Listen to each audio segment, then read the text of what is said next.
I understand and I love her. And she is awakening. Yes. And every time she signs her name, she says who I am, and she knows it. And who are you? I am Ra. Welcome. Thank you. I love you dearly and thank you for being here. And I love you. Mhm. Thank you. Tell us, why are you connected to her as Ra? She was awakening, and I was part of that. And she fell. She's afraid to come back. She's afraid to come back to where? Awakening, to remembering. Why is Oh, that? it was so long ago that she fell. Doesn't she know? She's changed. She's different. She's got new beginnings. She remembered her when she first got in here. And I changed her into me for a moment to remember, to reconnect. So are you part of that, of what you showed of the bird? Yes. Now, is this a bird that is a humanoid type of shape or an animal? It is both. And tell us, why is it that you chose this form to show her? It is powerful. It reminds her that she is free. She has journeyed as a bird.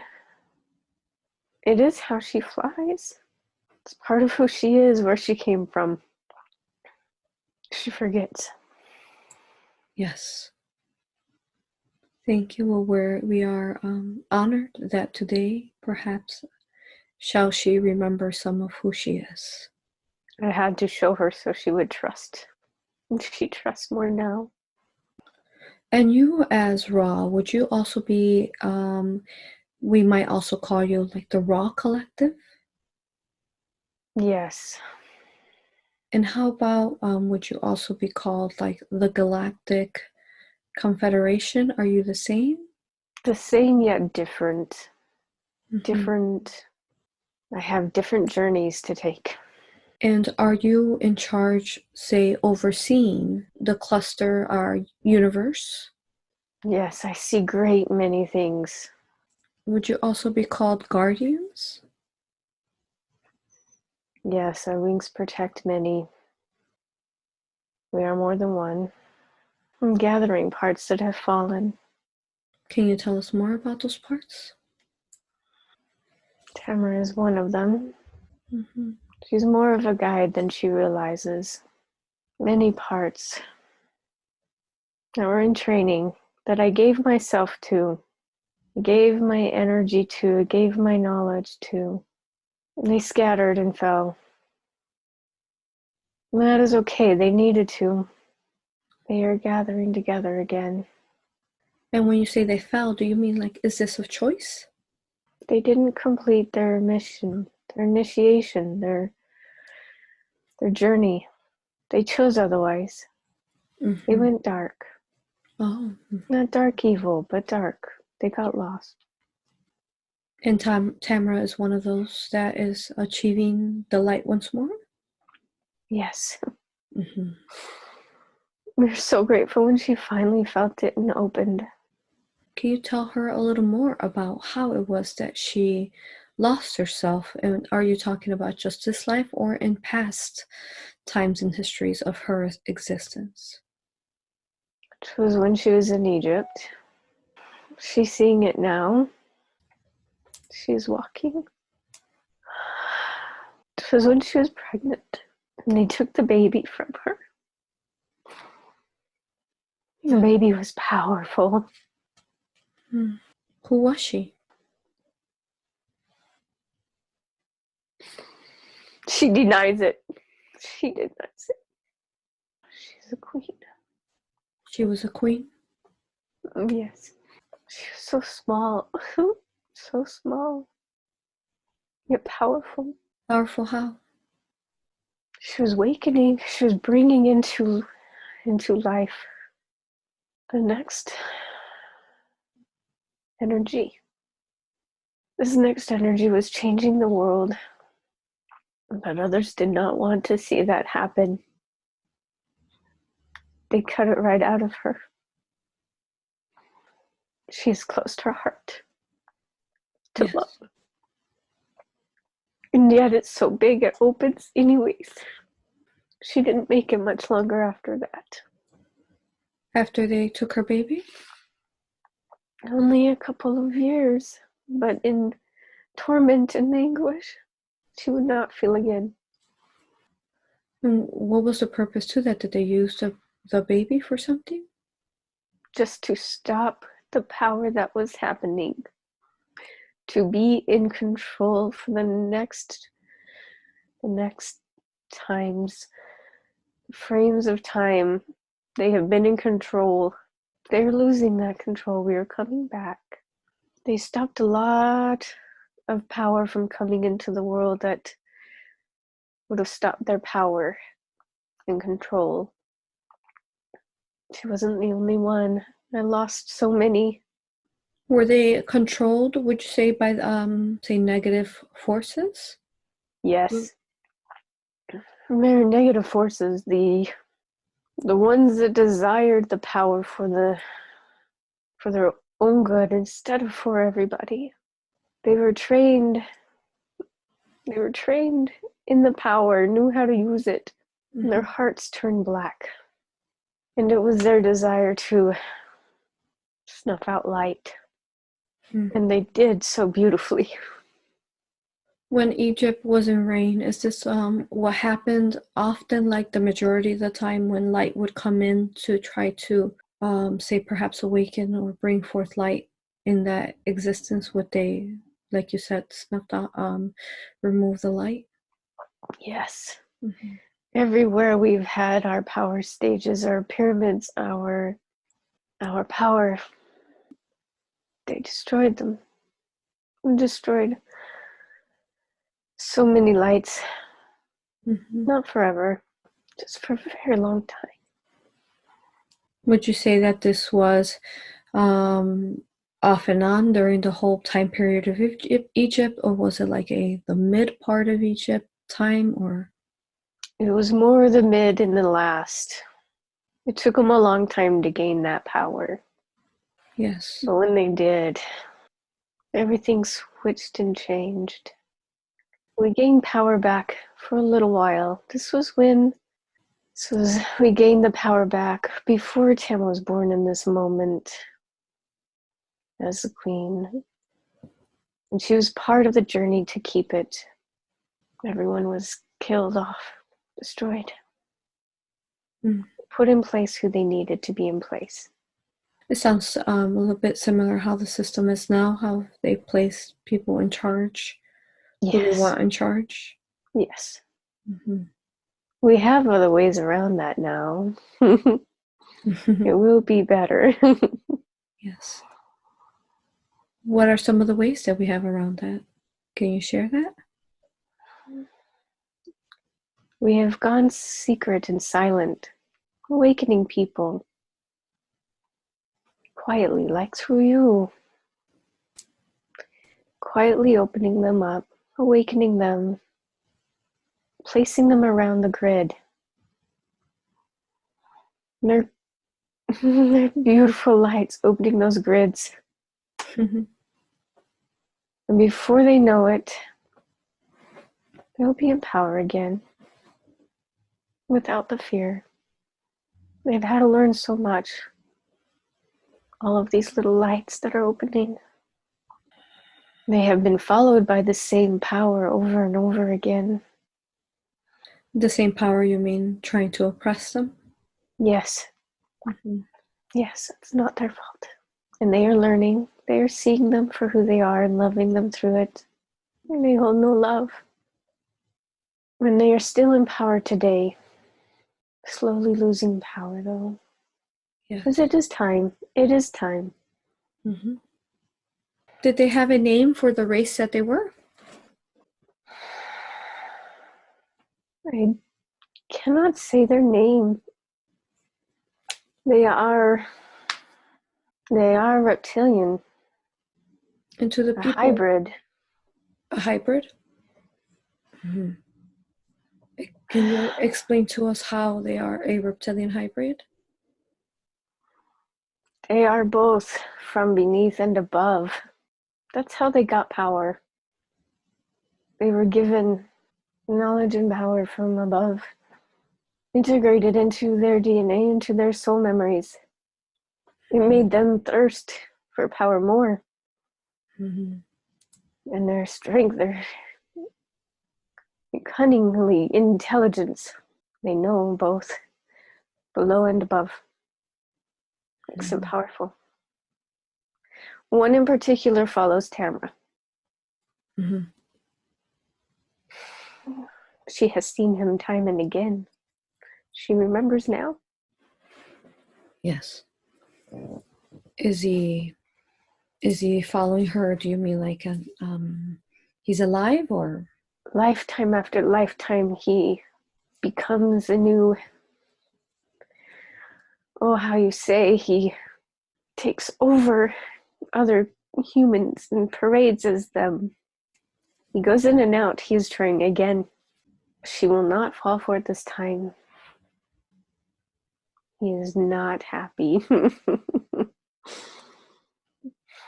how does this work? Though the human consciousness here, the sick, are they aware that they are that reptilian being? Not mostly. They allow him in. They welcome him in. Mm-hmm. He promises them power over her. They are attracted to her power. They don't know why. And then he slowly sinks in through their own awareness or their spirits, their drinking spirits, their pain in their heart. Instead of healing it, they allow him in. He's not the only one that does this. This happens when someone allows their energy to go so low, so below, so below grief and despair. They can either exit or be taken over, and they use it for power. So would you say some of those people that we help out that have reptilian consciousness, is that what happened to them? They lowered their, like you explained, for that consciousness to come in?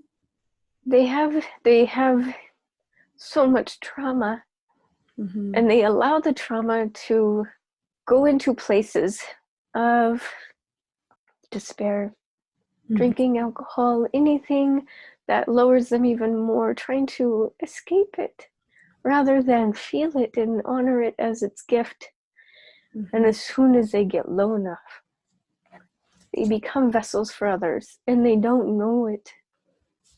And these vessels for others are attracted to the light that is opening and awakening.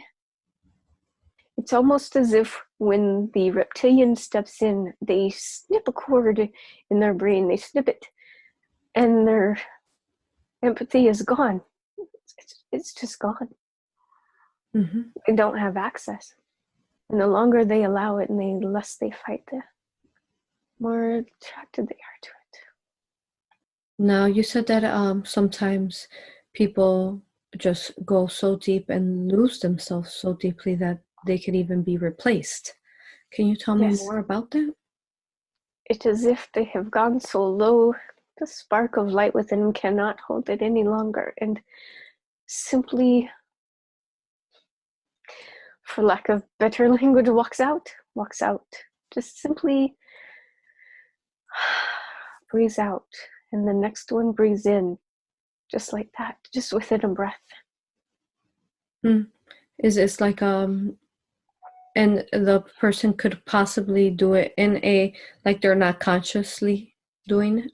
No, they are not aware consciously. They have taken their consciousness to the lowest level of, they can't feel or think or understand anymore. I would assume it's what people call zombies these days. And then is it like a contract that they make where they switch out? Yes. And Nothing is done without that. They choose it. They choose the promise of power and the promise of not feeling. And when they have had so much trauma that feels like an option. And it is. It is not one we recommend. When that happens, does the person, you could say, sell their soul away? Yes. Yes, they do. And what happens to their soul once it's, say, removed? It is still, if you will, a light. There's still that light that remains, and that light goes deeper into, if you will, a hibernation, a holding while it experiences what it has to experience. The light remains the light, while the other side of it remains the darkness. Mm-hmm. It experiences the darkness. And it may take them many lifetimes, it may take them many excruciating journeys to choose again to hold the light and to breathe in the light.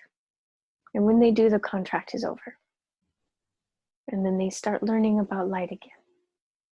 And what is the purpose? What do they gain out of, say, replacing a soul and going into that body? What benefits would they get out of being in that human body? Oh, they gain power over, they gain access to the bodies here. They gain the ability to shapeshift into the human form, to slightly become one of them, to infiltrate, to suck light, to, people feel when their energy and light is being sucked.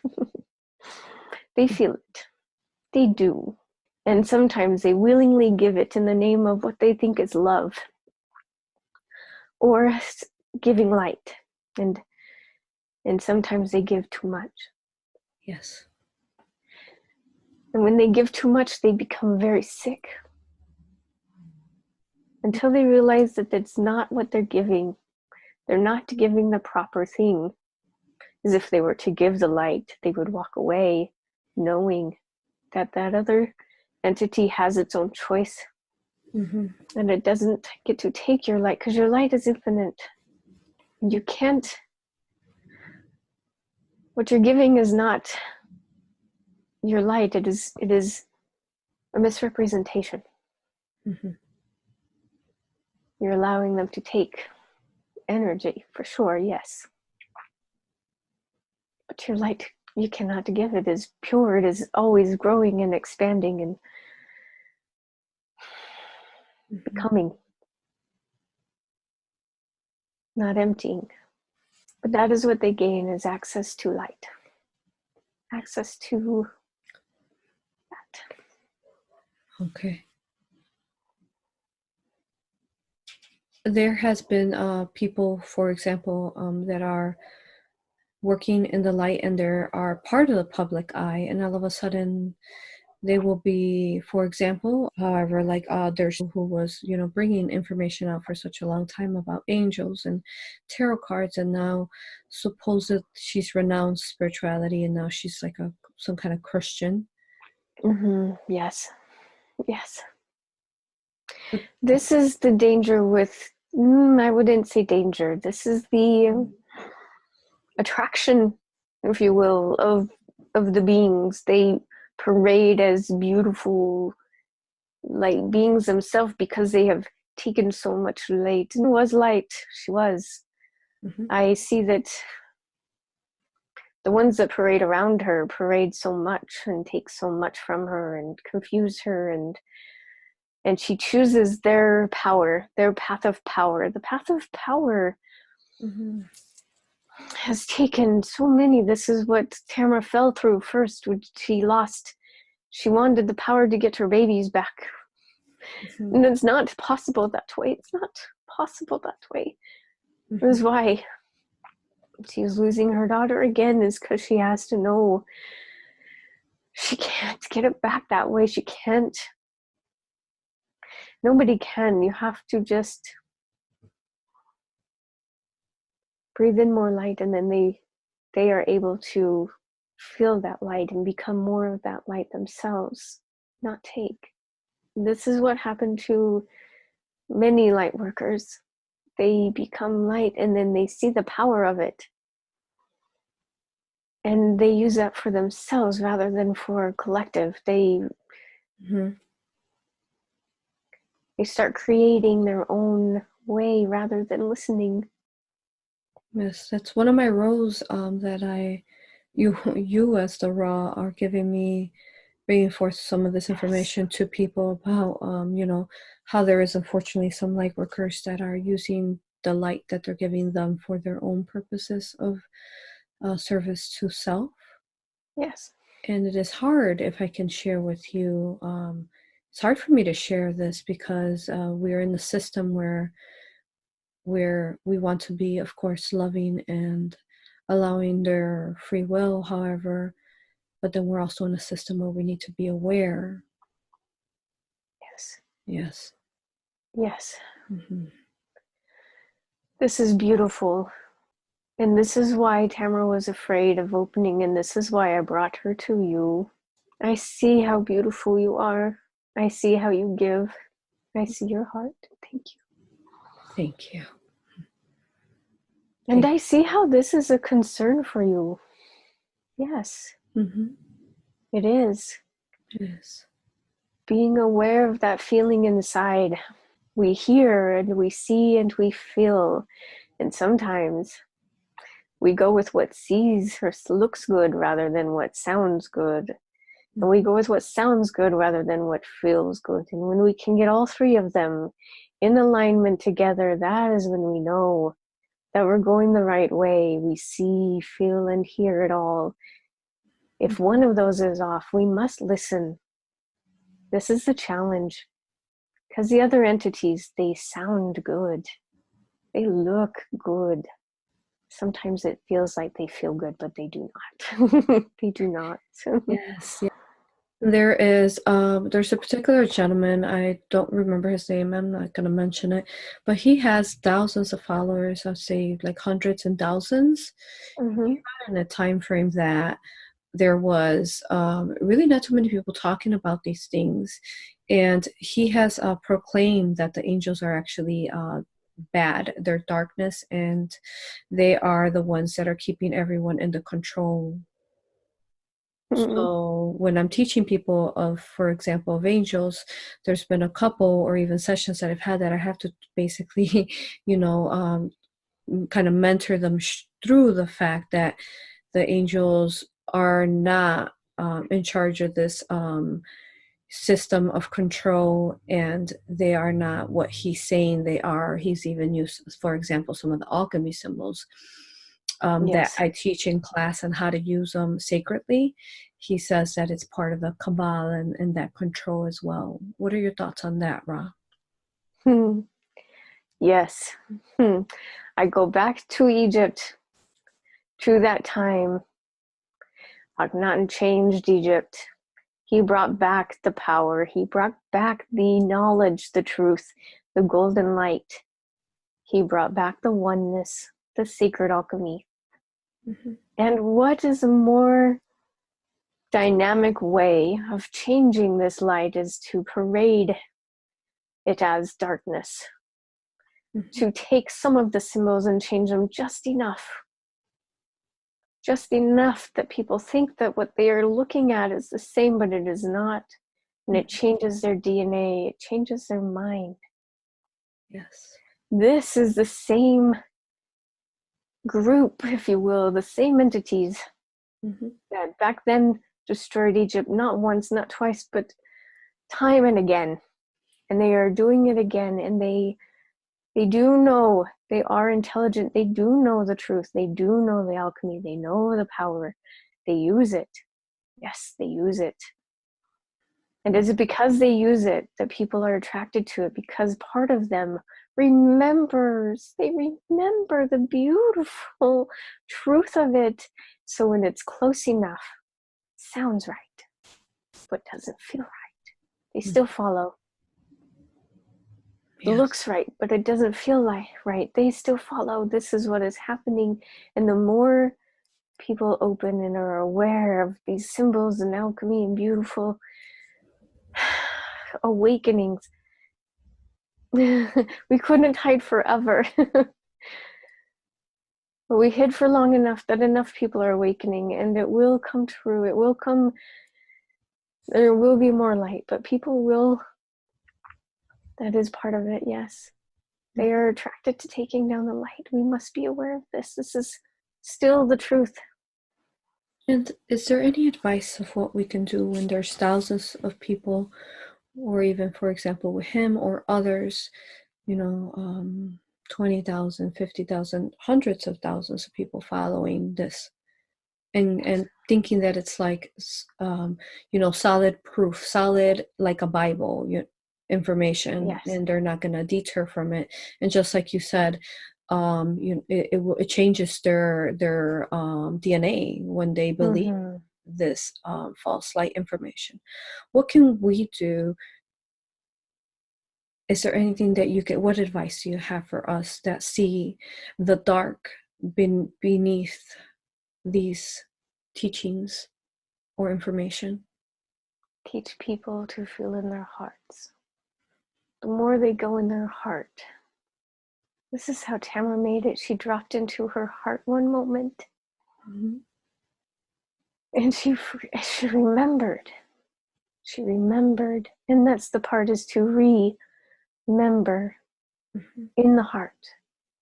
And all of these people, the more we can teach them to feel in their heart, the more their eyes will open in their minds, and they will see them for what they are. Not all will.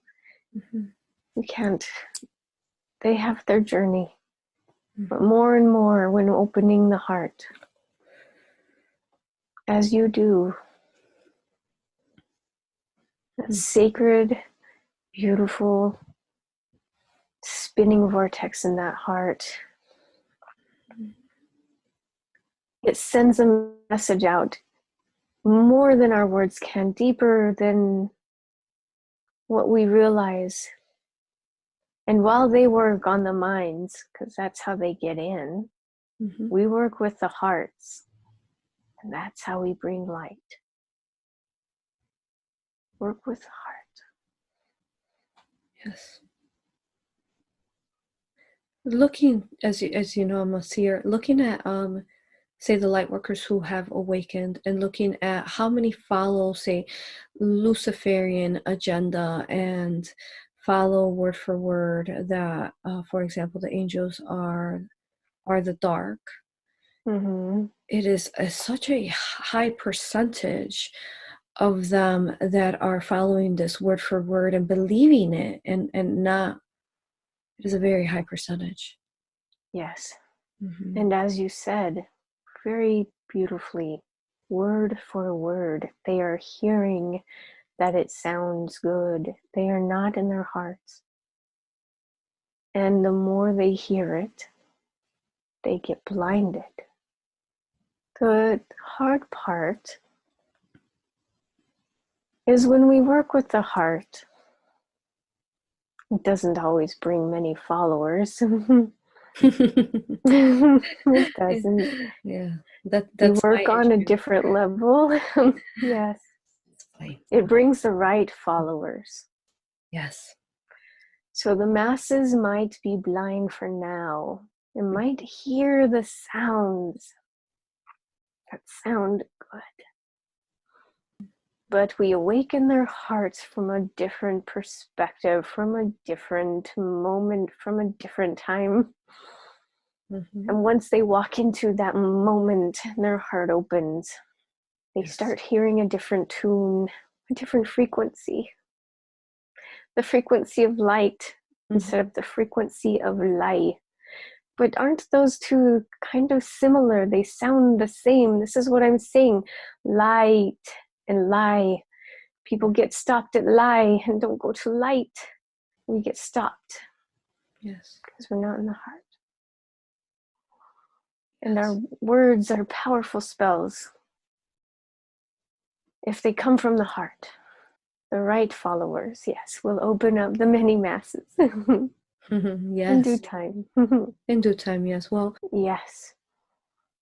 Yes. The pendulum has gone from one extreme and is now coming back from another extreme. Yes. And in a way, people get lost on their way down back into the center. They do get lost. Yes. We have to be okay with that.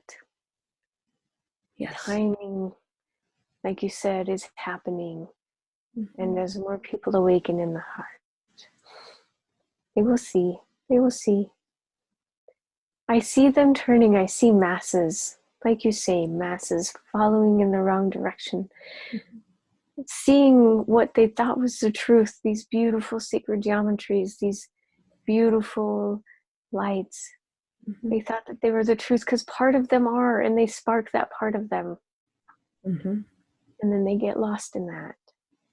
But I see them turning around. Yes.